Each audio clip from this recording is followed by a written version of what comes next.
در دهه توسقلعه جماعت دهاتی به نام میرعلی محمدعلی فینایی ووسه در شفت دریای سرخاب این زمین ها 3 سال پیش زمین های سنگزار بوده از تاثیر سیل سالیان زیاد بکار خوابیده استفاده برده نمی شدند.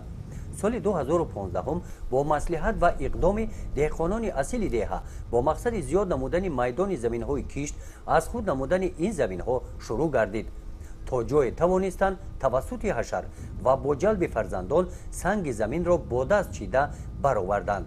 در نتیجه سنگزار را به زمین کشت تبدیل داده چنین باغ بنیاد نمودند.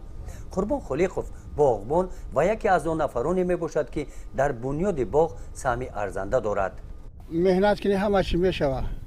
هم گپ در مهنت است. مهنت کردی در سنگا هم در گجوی کنی گپ در مهنت است. البته اگر کنی زمین اگر همه زمین خاکی دام که کنی مهنتش نکنی نمیشه. یکی سنگا در مهنت کنی اوزخش وقتش دبتی دوروش وقتش دبتی دوروی زهرناک وقتش دبتی کارکرش بکنی ان شاء الله همش نقض میشه. ما امید داریم که همین باغ نقض میشه ان شاء الله. در این زمین زیاده از 4,500 نیالهای گوناگون میوه دهنده شنانیدند. موضع سالیهای دریای سرخاب تمام سال شمال دارد. برای انکشاف نیالها مطابق می باشد. در سنگزار پرورش نمودن این نیالها کاری آسان نبوده، مهنت زیاد صرف شده است. خیلی درخت از سنگا و خاک شدگیش با جوش حتما آورده با درخت نو اثر نو شناندیم با همه یاردمی بچه ها یاردمی همه آدم قطعی شناندیم این همه حاضر هرچه انشاءالله همش نغزه همش نشونامش سازه.